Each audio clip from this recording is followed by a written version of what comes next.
Welcome to Hari and Priya குட்டிஸ் channel. இன்றைக்கி நம்ம சேனலில் என்ன வீடியோ பார்க்க போகிறோம் அப்படின்னா ஒரு யூஸ்ஃபுல்லான வீடியோ தான் பார்க்க போகிறோம்.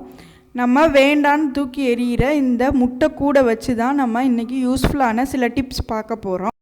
நீங்கள் முட்டை யூஸ் பண்ண உடனே நீங்கள் அந்த கூடை எடுத்து நல்லா ரன்னிங் வாட்டரில் வாஷ் பண்ணிட்டீங்க அப்படின்னா அதோட பிசு எல்லாமே போயிடும். அதுக்கப்புறம் நீங்கள் அதை வெயிலில் காய வச்சு எடுத்தீங்க அப்படின்னா நல்லா காஞ்சிடும். அதுக்கப்புறம் நீங்கள் நிறைய டிப்ஸுக்கு இந்த காஞ்ச ஓடை யூஸ் பண்ணிக்கலாம்.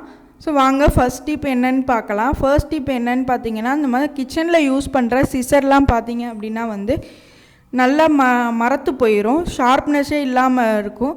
அப்படி அதை ஷார்ப்பாகிறதுக்கு என்ன பண்ணலாம் அப்படின்னா நம்ம இந்த மாதிரி ஒரு சின்ன முட்டைக்கூடை எடுத்துகிட்டு அதை இந்த மாதிரி சிசர் வச்சு சின்னதாக கட் பண்ணி போடும்போது பார்த்தீங்க அப்படின்னா நல்லா ஷார்ப் ஆகிடும். நீங்கள் ஒரு முட்டையோட எடுத்து ஸ்டார்ட் பண்ணும்போது இருக்கிற ஷார்ப்னஸ் நீங்கள் அந்த முட்டைக்கூட முடிக்கும் போதே உங்களுக்கு தெரியும், நல்ல ஷார்ப்பாகிடும். ஸோ இந்த டிப் ரொம்ப யூஸ்ஃபுல்லாக இருக்கும். கண்டிப்பாக ட்ரை பண்ணி பாருங்கள். வாங்க நெக்ஸ்ட் டிப் என்னன்னு பார்க்கலாம். நெக்ஸ்ட் டிப்பு என்னன்னு பார்த்தீங்க அப்படின்னா நம்ம மிக்ஸி ஜாரோட பிளேட்லாம் பார்த்தீங்க, நம்ம நிறைய சட்னி இந்த மாதிரி நிறைய ரெசிபிக்கு நம்ம நிறைய அரைக்கிறதுனால அதோட பிளேடு எல்லாமே ஷார்ப்னஸ் கம்மியாக இருக்கும். ஸோ அந்த மாதிரி இருக்கும்போது நீங்கள் ஒரு மூணு நாள் இந்த மாதிரி காஞ்ச முட்டை ஓட்டை எடுத்து அதுக்குள்ளே போட்டு நல்லா அரைச்சி எடுத்துகிட்டு வந்துட்டீங்க அப்படின்னா அது ஷார்ப் ஆகிடும். இந்த மாதிரி மந்த்லி ஒன்ஸ் இல்லை 2 டைம்ஸ் பண்ணி வச்சுக்கிட்டீங்க அப்படின்னா நல்லா உங்கள் பிளேடு நல்லா ஷார்ப்பாக இருக்கும். கண்டிப்பாக இந்த டிப்பும் ட்ரை பண்ணி பாருங்கள். இப்போ நம்ம அரைச்சதையுமே வேஸ்ட் பண்ண போகிறதில்ல. இந்த பொடியை வச்சு நம்ம நிறைய டிப்ஸ் பார்க்க போகிறோம். இப்போ இந்த முட்டையை அரைச்சி எடுத்தோம் இல்லையா, இதை நம்ம எடுத்துக்கலாம்.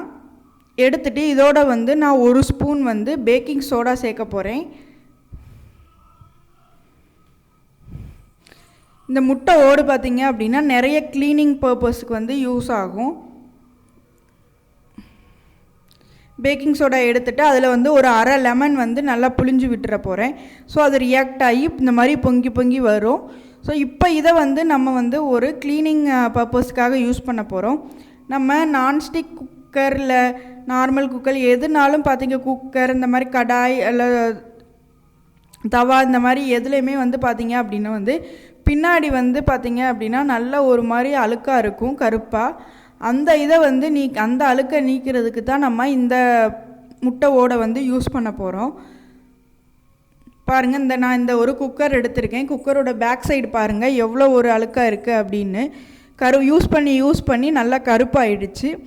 இதுக்கு தான் நான் அந்த முட்டை ஓடை யூஸ் பண்ணி க்ளீன் பண்ண போகிறேன். ஃபர்ஸ்ட்டு அந்த முட்டை ஓடை எடுத்து ஃபுல்லாக அப்ளை பண்ணி விடுங்க. நம்ம மிக்ஸ் பண்ணி வச்சுருக்கோம் இல்லையா, பேக்கிங் சோடா, முட்டை, லெமன், அதை நல்லா இந்த மாதிரி கை வச்சு அப்ளை பண்ணி விட்டுக்கோங்க. அப்ளை பண்ணிவிட்டு நல்லா ஒரு 5 to 10 மினிட்ஸ் நல்லா ஊற விட்டுருங்க. அந்த முட்டை ஊட அந்த பேக்கிங் சோடா எல்லாமே நல்லா அந்த குக்கரில் நல்லா ஊறட்டும். ஊறினதுக்கப்புறம் ஒரு 10 மினிட்ஸ்க்கு அப்புறம் பேஸ்ட் வச்சுருக்கோம்ல, நம்ம வீட்டில் எந்த பேஸ்ட் இருக்கோ அந்த பேஸ்ட் எடுத்துக்கோங்க. அந்த பேஸ்ட்டை எடுத்து இந்த மாதிரி அது மேலே போட்டு ஒரு ப்ரஷ் வச்சு ஃபுல்லாக அப்ளை பண்ணி விட்டுருங்க. ஃபுல்லாக அப்ளை பண்ணி விட்டுட்டு இதை ஒரு 15 மினிட்ஸ் கிட்ட ஊற விட்டுட்டிங்க அப்படின்னா நல்ல அழுக்கெல்லாம் போயிடும்.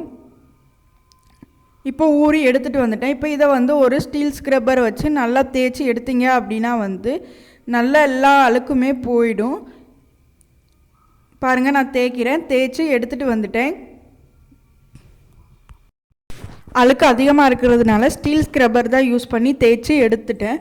இப்போ நான் கழுவிட்டு காமிக்கிறேன். பாருங்கள் எவ்வளோ ஒரு டிஃப்ரென்ஸ் தெரியுது. பாருங்கள், நான் ஃபஸ்ட்டு காமிக்கும் போது எவ்வளோ கருப்பாக இருந்தது, இப்போது நல்லா போயிடுச்சு.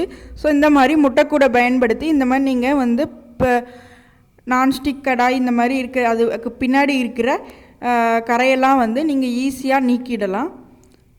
வாங்க நெக்ஸ்ட் டிப்புக்கு போகலாம். நெக்ஸ்ட் டிப்பு என்னன்னு பார்த்தீங்க அப்படின்னா இதே அந்த மாதிரி மிக்சியில் போட்டு பொடி பண்ணி எடுத்து வச்சுருக்கேன். நீங்கள் காயம் பட்டுருச்சு உங்கள் கையிலையோ காலில் எந்த இடத்துல காயமாயிடுச்சு, அதாவது கீழே விழுந்தோ இந்த மாதிரி காயமாயிடுச்சு அப்படின்னா அதில் இந்த மாதிரி முட்டைக்கூடை உடச்சி வச்சுட்டு அதில் வந்து லேசாக தண்ணி ஊற்றி அதை மிக்ஸ் பண்ணி அந்த இதை போட்டு விட்டீங்க அப்படின்னாலுமே வந்து பார்த்திங்க அப்படின்னா நல்ல காயம் வந்து சீக்கிரமே ஆறிடும். அதுக்காகவும் நம்ம இதை யூஸ் பண்ணிக்கலாம். நெக்ஸ்ட் டிப் என்னன்னு பார்த்தீங்க அப்படின்னா, இந்த முட்டைக்கூடெல்லாம் வந்து நீங்கள் வீட்டில் செடி வளர்க்குறீங்க அப்படின்னா வந்து அந்த செடியெல்லாம் போட்டிங்கன்னா அப்படின்னா அதுக்கு நல்ல ஒரு வளர்ச்சி இருக்கும்.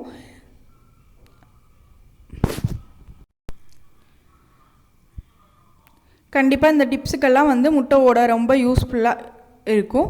ஸோ நீங்கள் இனிமேல் எந்த முட்டை கூடையுமே வேஸ்ட் பண்ணாமல் எடுத்து காய வச்சு எடுத்து யூஸ் பண்ணிக்கோங்க. கண்டிப்பாக இந்த எல்லா டிப்ஸுமே யூஸ்ஃபுல்லாக இருக்கும்னு நினைக்கிறேன். தேங்க்யூ.